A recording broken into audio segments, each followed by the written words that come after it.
day, and welcome to the Lamb Weston second quarter 2026 earnings call. Today's conference is being recorded. At this time, I'd like to turn the conference over to Debbie Hancock, Vice President of Investor Relations. Please go ahead. Good morning, and thank you for joining us for Lamb Weston's second quarter fiscal 26 earnings call. I'm Debbie Hancock, Lamb Weston's Vice President of Investor Relations. Earlier today, we issued our press release and posted slides that we will use for our discussion today. You can find both on our website, lambweston.com. Please note that during our remarks, we will make forward-looking statements about the company's expected performance that are based on our current expectations. Actual results may differ materially due to risks and uncertainties. Please refer to the cautionary statements and risk factors contained in our SEC filings for more details on our forward-looking statements. Some of today's remarks include non-GAAP financial measures.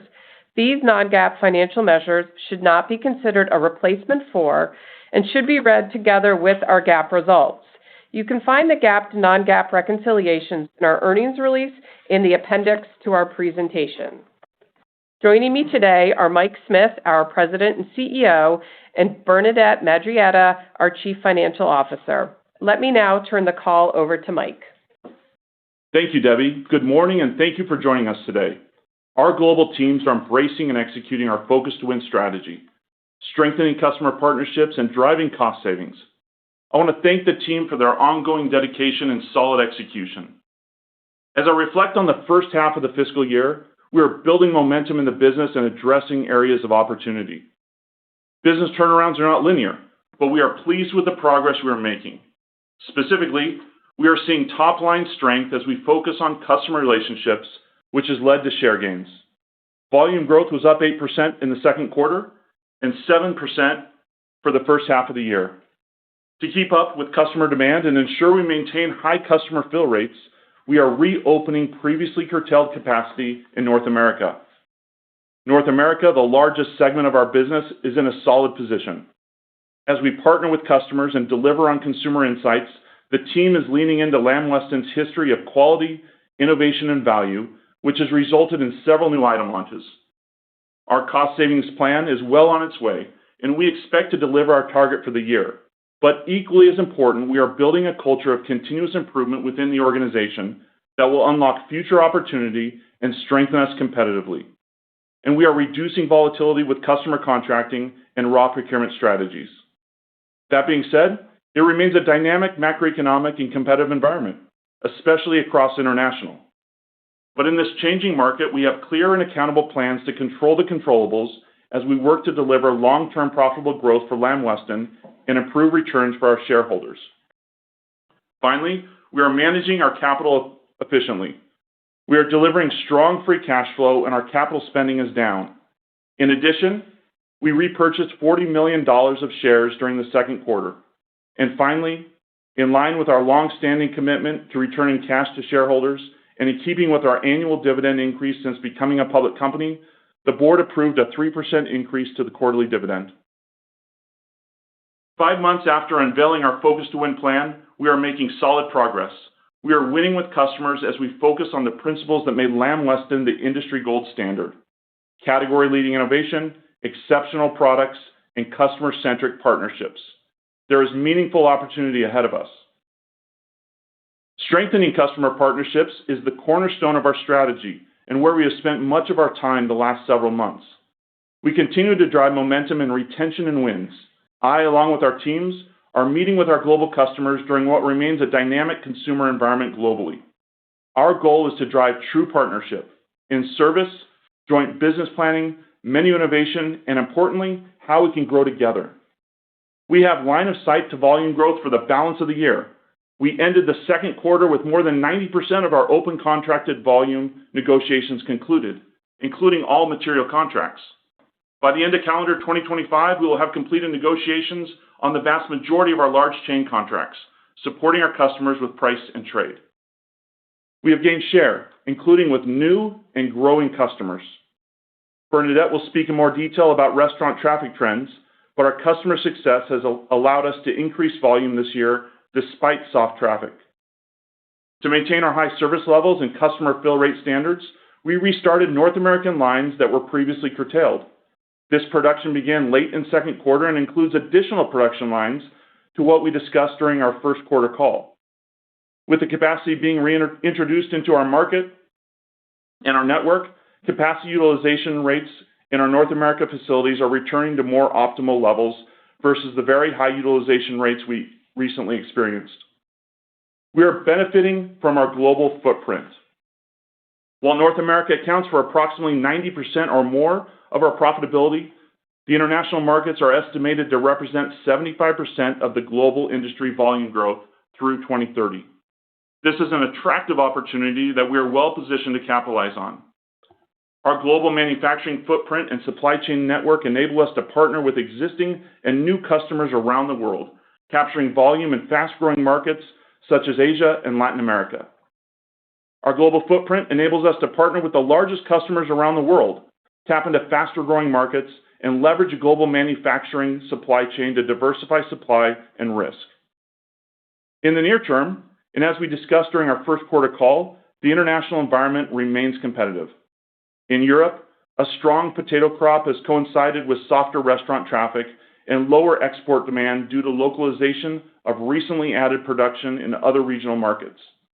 Our European business is also more open and less contracted, which contributes to pricing pressure. And while there has been some recent consolidation in the market, it is too early to assess its impact. In Latin America, where there are few established players, we're building a strong foundation for long-term growth. Our new facility in Argentina is already producing and qualifying product for key customers. The region's market is growing quickly, and as we scale, we expect to capture meaningful share and strengthen our position as a preferred supplier. We are actively working to rebalance supply and demand within our network, better leveraging underutilized assets and ensuring we have the right assets globally in the right places to serve customers in our priority markets and channels. Shifting to our Achieving Executional Excellence, our cost savings initiatives are on track. As part of these efforts, we are building a truly global supply chain with the customer at the center of everything we do. Manufacturing and the centers of excellence are working as one, delivering improvements in run rates, safety, and becoming better aligned on how we measure ourselves and how our customers measure us. In addition, we are investing in tools that will help improve our demand and supply planning as we optimize our supply chain. Innovation is another core pillar of our Focus to Win strategy. Internationally, we have launched our new Snap Fries, which is our crispy fast fry, an innovation that allows for crispy and fast oven preparation. Our testing of this product is ongoing, and we've had early success expanding with airline customers. This innovative product opens additional market opportunities to sell hot, crispy, and delicious fries where we couldn't in the past. Finally, a quick update on the crop, which is consistent with the update we provided with first quarter earnings and demonstrates the focus we have on planning our North America raw needs. We've completed the harvest and we are processing from storage across our growing regions in both North America and Europe.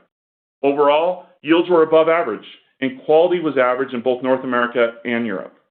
I will now turn the call over to Bernadette to review the quarter and our outlook. Thank you, Mike, and good morning, everyone. I'm starting on slide 11. Second quarter net sales increased 1%, including a $24 million benefit from foreign currency translation. On a constant currency basis, net sales were essentially flat versus last year. Volume rose 8%, driven by customer wins, share gains, and strong retention, especially in North America and Asia. This growth came despite softer restaurant traffic, which speaks to the strength of our customer partnerships and execution. In the U.S., QSR traffic was flat over the trailing 3-month period of August, September, and October. Within that, QSR chicken grew, while QSR burger traffic was down 3%, improving slightly in October. French fry volume in North America food service was up slightly over the same 3-month period, reflecting continued demand resilience. Internationally, restaurant traffic in most markets declined, including the UK, our largest international market, which was down about 3%. Even so, our teams delivered growth in this environment, which is a testament to their focus and execution. Price mix declined 8% at a constant currency, primarily due to the carryover and current year impact of price and trade to support customers, as well as mix shifts towards lower margin sales. To summarize, we delivered strong growth and held net sales essentially flat in a tough traffic environment, positioning us well as we move into the second half. Looking at our segments, North America net sales were essentially flat compared with the prior year. Volume increased 8%, supported by recent customer contract wins and share gains. Price mix declined 8%, reflecting the carryover and current year impact of price and trade to support our customers and unfavorable mix. In our international segment, net sales increased 4%, including a favorable foreign currency impact of $23 million. At constant currency rates, net sales declined 1%. Volume grew 7%, while price mix at constant currency declined 8%, primarily due to pricing actions in key international markets to support customers and unfavorable mix. Asia, including China, once again led our volume growth in the quarter, and volume also grew with multinational chain customers. In Europe, a strong crop and soft restaurant traffic has pressured pricing as incremental industry capacity in local regional markets has reduced exports. We have taken steps to support our customers with price and trade and expect these actions will continue through fiscal 2026. At the same time, we're actively working to rebalance supply and demand, ensuring we have the right assets in the right places to serve our customers in our priority markets. In Latin America, we continue to ramp up production at our new facility in Argentina. As we mentioned last quarter, it will take time to reach target utilization levels as we qualify lines and bring on new customers. During this ramp-up, fixed costs will be spread over lower production volumes, resulting in higher cost per pound for the remainder of the year. While reaching optimal production will take time, we see this as a significant opportunity to drive volume growth and margin expansion over the coming years. Let's now turn to profitability, where we continue to see the benefits of our cost savings initiatives and disciplined execution, even as we navigate mix and pricing headwinds. On slide 12, as expected, adjusted EBITDA declined $9 million compared to last year, to $286 million. Adjusted gross profit was in line with expectations, down $16 million year over year, primarily due to unfavorable price mix. This was partially offset by higher sales volume, benefits from our cost savings initiatives, and lower total manufacturing cost per pound. Our cost-saving efforts are not only reducing costs, but also improving processes and efficiencies across our operations, positioning us well for the future. Input costs outside of raw potato prices increased in the quarter, driven by tariffs, labor, fuel, power and water, and transportation rates. While agreements in principle for palm oil tariff exemptions from Indonesia and Malaysia are in place, they have not yet been finalized, so we continue to forecast these expenses.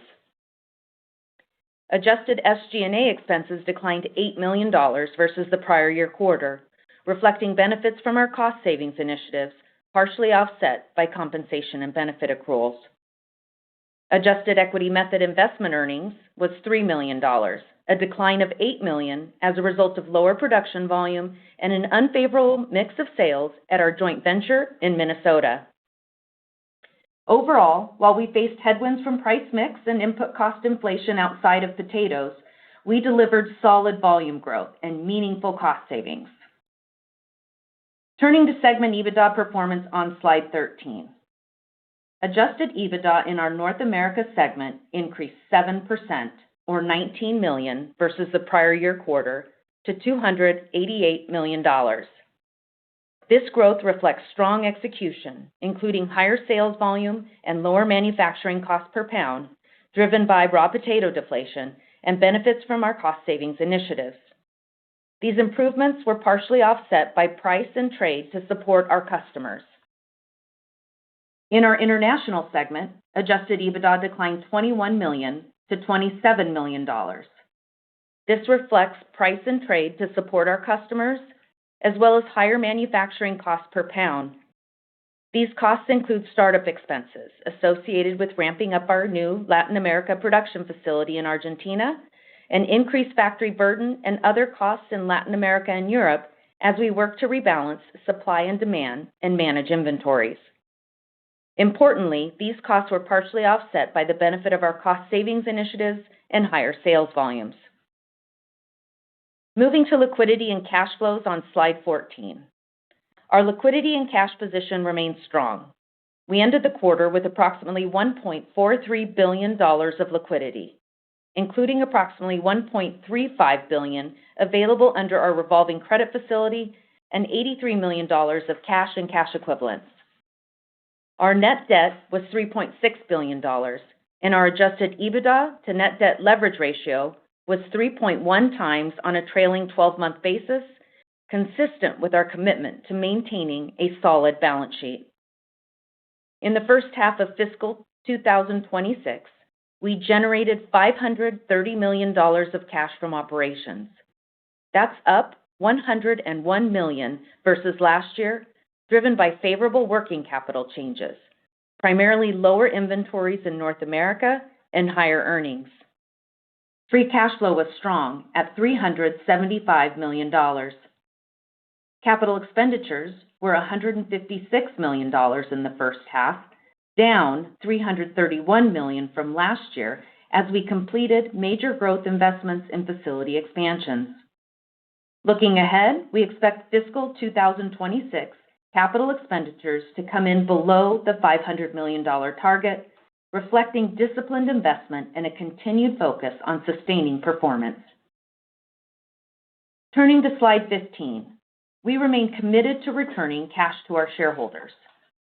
During the first half of the year, we returned over $150 million, including $103 million in cash dividends and $50 million of stock repurchases.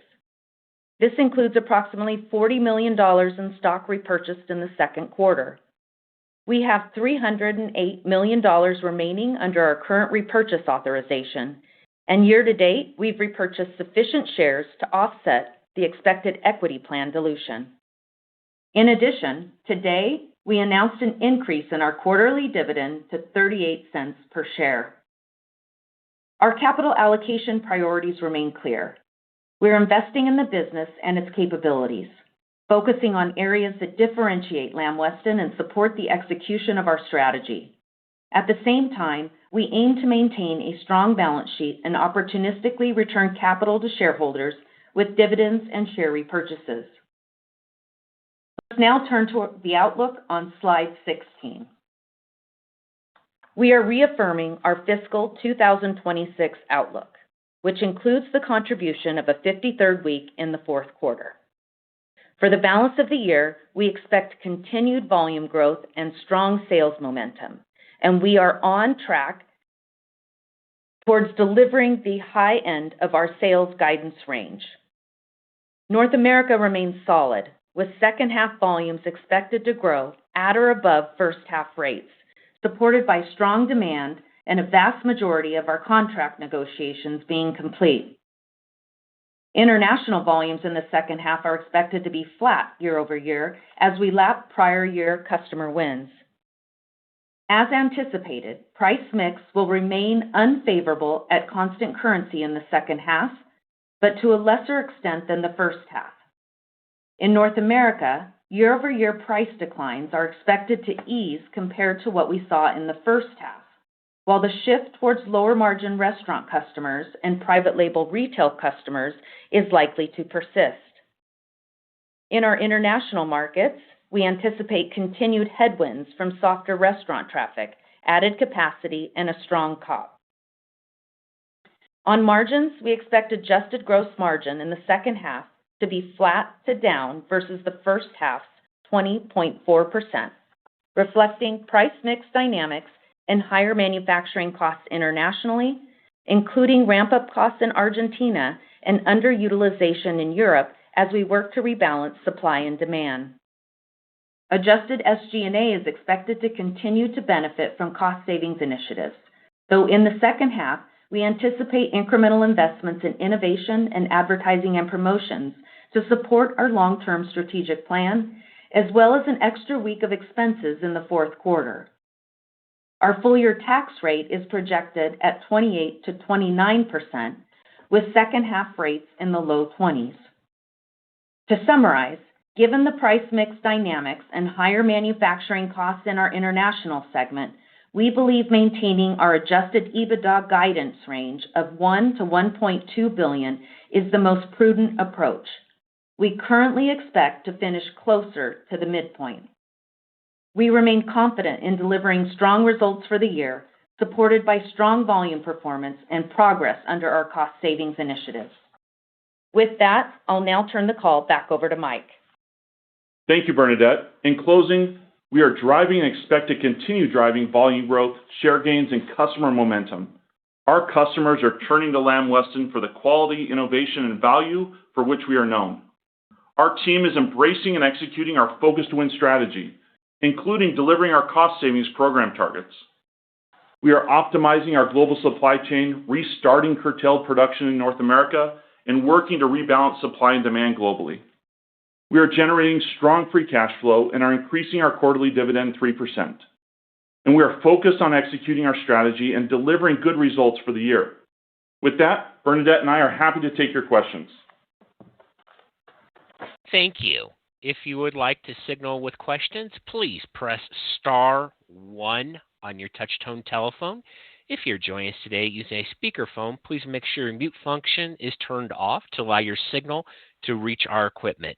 Again, that is star 1 if you would like to signal with questions. The first question comes from Tom Palmer with J.P. Morgan. Good morning, and thanks for the question. Bernadette, Morning, Tom. You made a comment in the prepared remarks about rebalancing supply and demand. It sounded like a temporary pullback in production is anticipated in Europe. In the U.S. last year, there was a plant closure and lines curtailed. I'm just wondering, should we start thinking about similar actions in Europe coming into play, so something more substantial than maybe reducing shifts, or are there other actions that can be taken to kind of aid this rebalance? Thanks. Hey, Tom, I'll take the first part of that and then let Bernadette comment further. You know, as we said, we've restarted some of those curtailed lines that we had previously curtailed in North America, driven by the strong volume. We have also communicated to our employees that we are curtailing a single line in our European market as well. So we are looking across our global supply chain and making sure that we're taking the right approaches to balance that supply and demand globally. Okay, thanks for that. And then just as we think about, understood the commentary, I guess, in Europe on some of the pressures, but I did want to maybe focus on North America a bit. As we think about some of the, I guess, volume drivers in the back half and some of the less investment in price relative to the first half, should we start to see in 3Q, for instance, more of a seasonal uptick in North America, or are there items maybe there to consider? Yeah, so thanks, Tom. As it relates to, North America, a big piece that we need to consider is that it's not only price, but it's a large component of this is mix.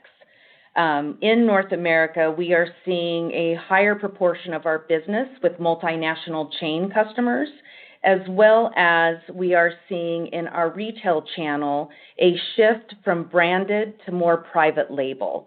And so that is what we would expect to continue in the back half of the year, which it will affect gross margins as we move forward and is also contributing to what we are shared in our prepared remarks of the 20.4% or relatively flat gross margins in the back half of the year relative to the first half.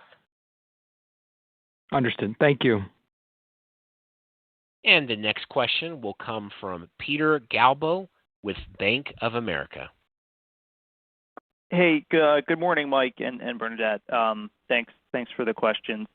Mike, I maybe wanted to actually pick up on the international side. I believe in your prepared remarks, you kind of walked through the dynamics in Europe and Latin America. I didn't hear, and maybe I missed, but I didn't hear any commentary on Asia and in particular some of the Asia export markets. I think there's been a fair amount of trade press just around local competitors in the region, not only getting more competitive in home markets, but in some of your export markets throughout Asia. So I would just love to have an update from you there on kind of what you're seeing real time and whether or not that competition has intensified since we spoke like 3 months ago. Yeah, thanks, Peter. Let me speak to a few of those markets that you suggested. As Bernadette talked about some of the mix shifts in our international markets, some of that is driven by strength that we are seeing in China as well as APAC. When you look at Europe, there's been a really strong crop, and it's resulted in lower cost raw. And that's on the backdrop of more depressed kind of traffic in those markets. When you look around the globe, there has been some added capacity in some of those developing markets, like you said, and that is putting more pressure on exports out of Europe into some of those markets, which has challenged the price there a little bit. But overall, we believe in the future of the international market. We believe that as we support our customers in those markets, we'll continue to drive growth. Argentina and Latin America is another strong area that has high growth rates, and we believe that having that asset down in that market will set us up for future success. Okay, thanks, Mike, for that. And Bernadette, I think the flat to down commentary on the second half gross margin, does that hold for both quarters as well? If I look back at Lamb Weston, the history of Lamb Weston as a public company, like third quarter gross margins have been down versus the second quarter like twice, and it was during COVID, so I don't even know if we count that. So just want to understand if that comment is very much a second half comment or if it also applies to the third quarter. Thanks very much. Yeah, thanks, Peter. The comment that I made in my prepared remarks was definitely for the second half of the year. And then, that being primarily driven by mix shifts and pricing headwinds, as well as the ramp up that we have in Argentina. So while the normal seasonality is still, underlying the business, in the second half, we're going to see some moderation on those typical seasonal trends, particularly flattening the third quarter seasonal increase in gross margins. And then we would expect the fourth quarter to step down from there. Got it. Okay. Thanks very much. And the next question will come from Matt Smith with Stifel. Hi, good morning, and thanks for taking my question. Bernadette, the outlook calls for moderating price mix drag in the second half in North America. A couple of follow-up questions there.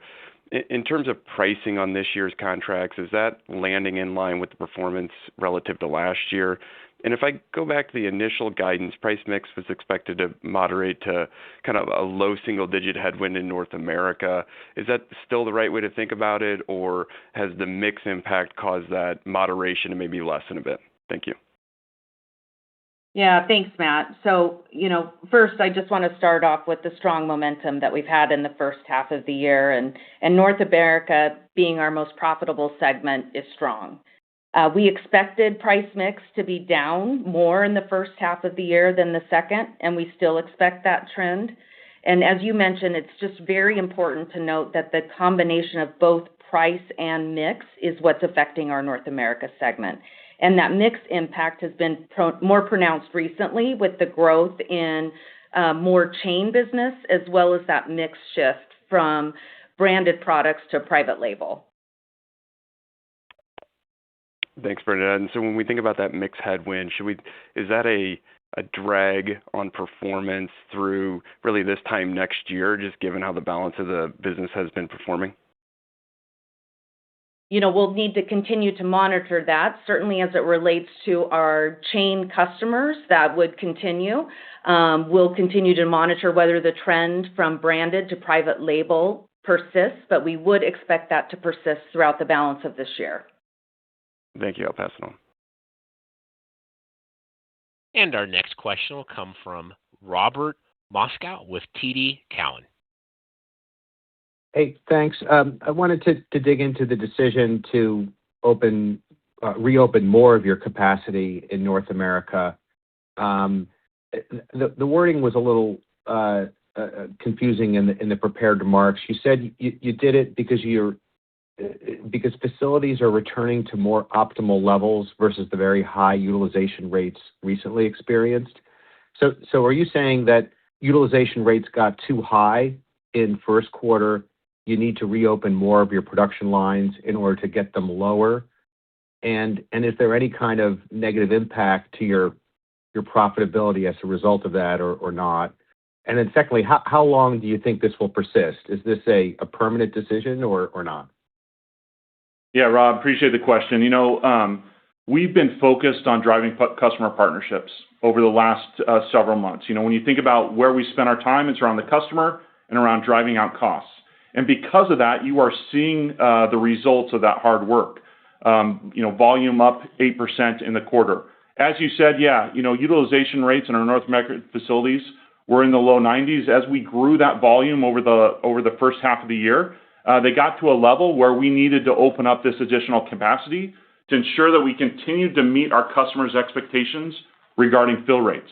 The plants are running really well. As you have those lines start to run more frequently, you start to see better run rates, better OEEs, better potato utilization, which is all positive. So we don't expect a drag from a cost basis from turning those lines back on. Yeah, Rob, and if I could just add, the second comment or question that you had was related to the impact on margins. And in the first half, if you think about the results, we had higher fixed factory burden driven by North America in Q1. And then as we've restarted those lines in North America, we've seen that lessen, but more in international in Q2.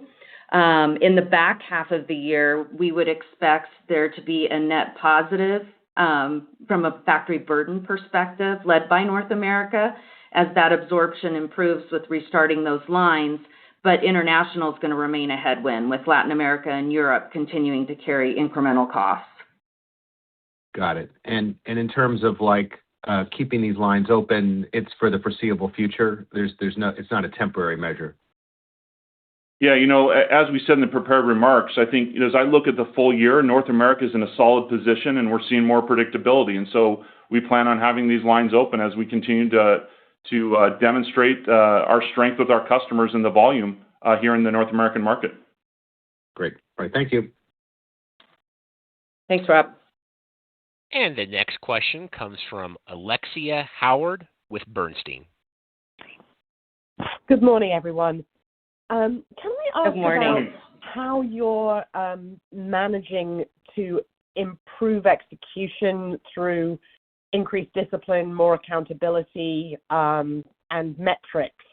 I know you talked about how when capacity utilization was very high in the last few years, it was very hard to get your arms around all of that.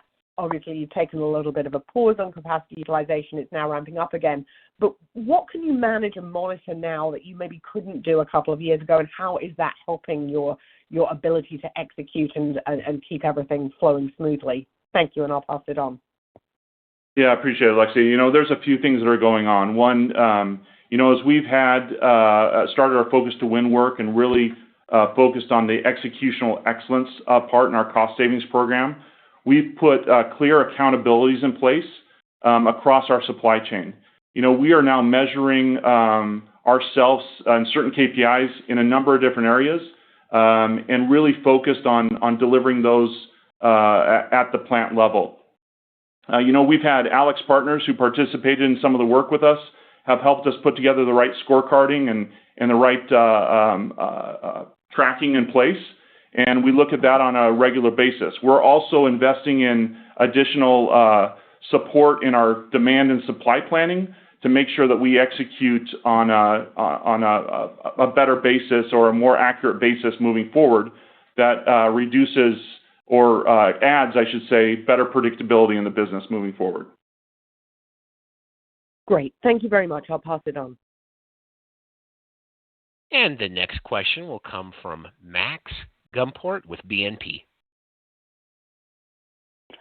Hey, great. Thanks for the question. halfway through the year, half of the year left. I'm curious what scenarios you're seeing that could still push you to the lower half of your adjusted EBITDA guidance.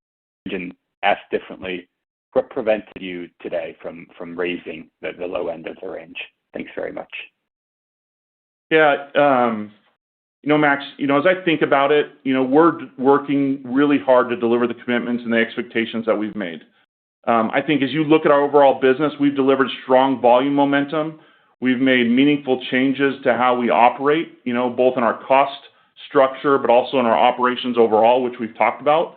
I think restarting those curtailed lines in North America is a great sign, in that volume that we're seeing come through. So we're really proud of the accomplishments that we've made in such a short amount of time. That said, turnarounds are not linear, like I said in the prepared remarks, and we're navigating an ongoing competitive environment. We're seeing continued soft traffic. There's continued macroeconomic headwinds, like everyone's facing. But I'll tell you, as I look at it for the full year, I think North America is in a really solid position, and we're seeing more predictability, as I said earlier. When I think about those international markets, they remain a bit more dynamic. We got to manage through that the right way. And you've heard us say this already. There was a good crop in Europe, which has led to lower costs in that market. There remains soft demand around traffic in those markets. And then as capacity has been built in some of those regions around the globe, there's less exports from Europe, which is creating some of the pressure in that market. That's really where we're seeing the challenge in the future. Yeah, and Max, just to confirm, in the prepared remarks, we did say that we're expecting to be near the midpoint of that EBITDA range. And again, the factors being price mix headwinds, as well as startup and ramp-up costs in Argentina, along with additional fixed factory burden from underutilization of the manufacturing capacity in Europe as we work to rebalance supply and demand. Great. And to follow up, I think obviously the shares are down meaningfully today. I think part of what's being reflected there is investor concern around if Lamb Weston is not able to raise the low end of the guidance today on EBITDA, what does that mean for 27? Where that lower half of the range is more likely in the remainder of 26, then what does that imply for 27? Does it imply further EBITDA declines next year as well? Is there any commentary you can offer to push back against that, just given how the shares are performing right now? Thanks very much. Here's what I'd say. Listen, we're working hard to deliver on our commitments and expectations, and I think we're taking prudence in our guidance to make sure that we deliver going forward.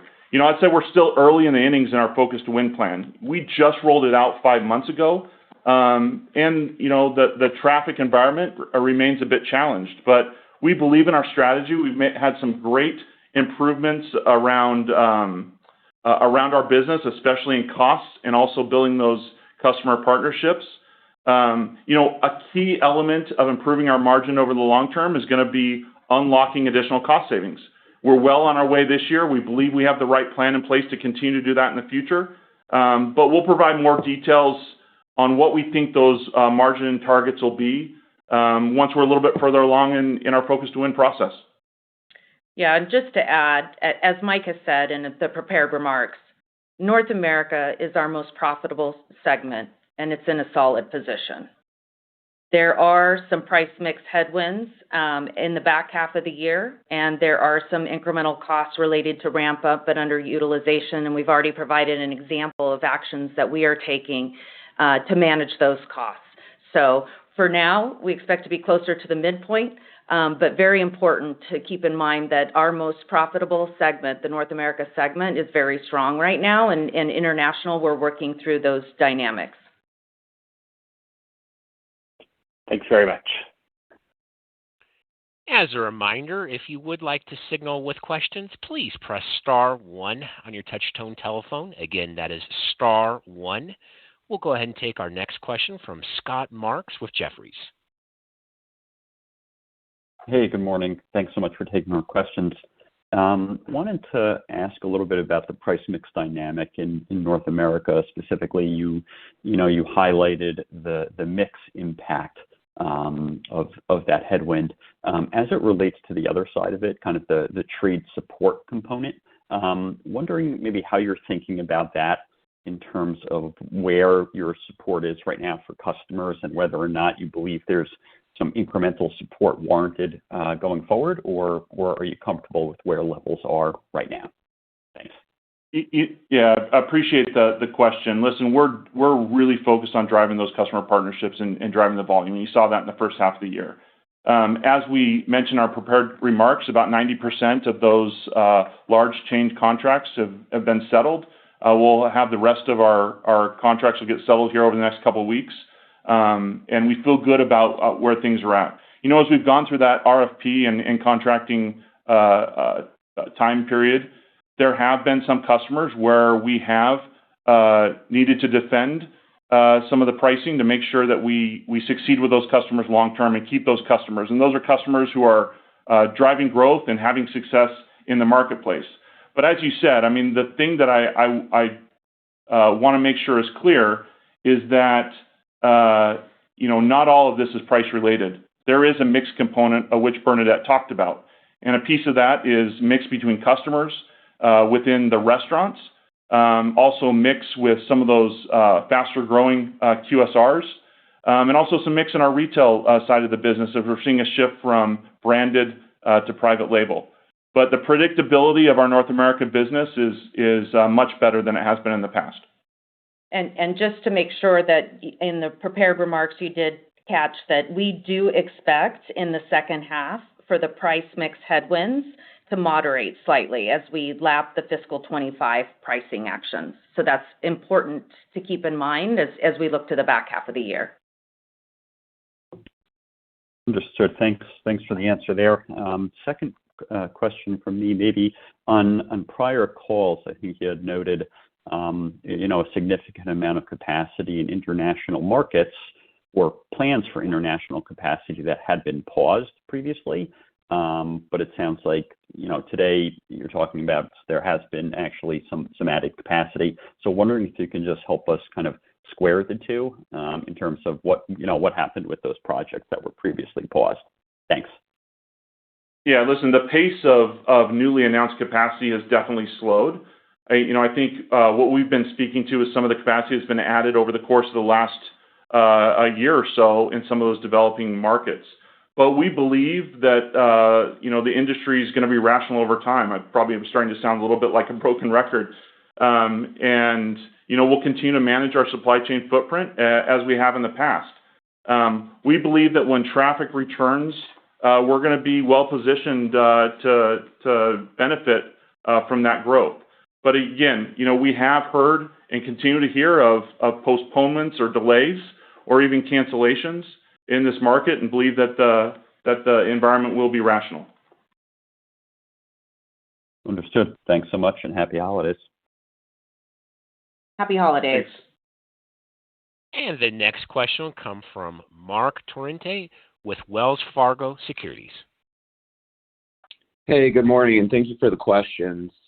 First, you called out visibility to volume growth in the back half with North America at or above the front half. I just want to get a sense of how much of that is driven by the 53rd week and how the underlying momentum is against tougher laps, and I guess what that could look like entering fiscal 27. Yeah, so as it relates to our volume outlook, what we're expecting to see in the second half is that it will be relatively consistent other than the 53rd week. Again, that is based on the pace of increase in volumes that we've had with some of our chain customers in the first half of the year. As it relates to international, we expect it to be flat in the second half of the year compared with the prior year, as we continue to navigate those dynamic markets. Yeah, and I've already shared a little bit about where, at the right time, we'll come back and talk about where we believe margin will be in the future, but we believe that our Focus to Win plan has us on track and to deliver growth. Consumption, if you look at it, is expected to be between 2 and 4%. And over the next, call it 5 years or so, and you're going to see that higher in emerging markets and lower in some of the more established markets. But I think as we've demonstrated in the first half of the year, we're implementing a strategy that positions us to gain share and really lean into some of those premium segments of the market. So we're really confident in our ability to grow volume with our customers, even in a challenged environment or challenged traffic environment that we're seeing today. Okay, and then, yeah, on the traffic front, continues to be soft. Are you seeing anything in November, December that suggests any improvement or deterioration, and what are your expectations for trends over, say, the next 12 months? Yeah, I think we just saw the November data last night. I think it's very consistent to what Bernadette shared in prepared remarks, so nothing different from that. Great, thank you. And the next question will come from Carla Casella with JP Morgan. Hi, thanks for taking the question. I was just wondering if you could give us a little more color on terms of where you think overall industry capacity for frozen stands, and if it varies dramatically by country or region. Yeah, I shared a little bit of that earlier. Like I said, we believe that the market's going to be rational over time. I probably sound like a broken record. I've said that in several calls over the last couple of quarters, but we have heard of delays and postponements. We have seen some capacity built in some of those developing markets, which is having an impact on exports out of Europe, especially given the low cost of raw. But again, there's been some consolidation in the market, and we'll continue to see how that potentially impacts the future. But we believe that this industry is going to be rational and has been. We'll manage through it the right way, as we are and as you've seen in the first half of the year. Okay, great. And sorry to ask, I missed part of the early part, but thank you so much for going over that again. No problem. And the next question will come from William Reuter with Bank of America. Hi, good morning. You've made some comments today about focusing on execution, working with your partners. It sounds like in some instances maybe you're paying penalties or having to accept pricing that is lower than would be fair based upon your prior missteps, maybe some of the ERP challenges. I guess, do you believe that this is the case, and do you believe that over time, as you continue to have high fill rates, that you may be able to demand greater pricing from those customers? Yeah, I don't think that's the case at all. As we shared, we feel really good about where our North America business is at.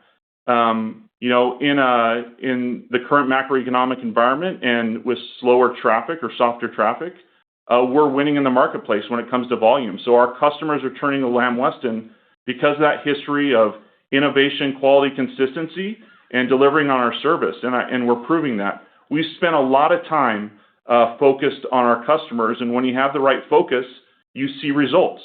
And that's what you're seeing in the marketplace right now, and believe we'll continue to do that into the future.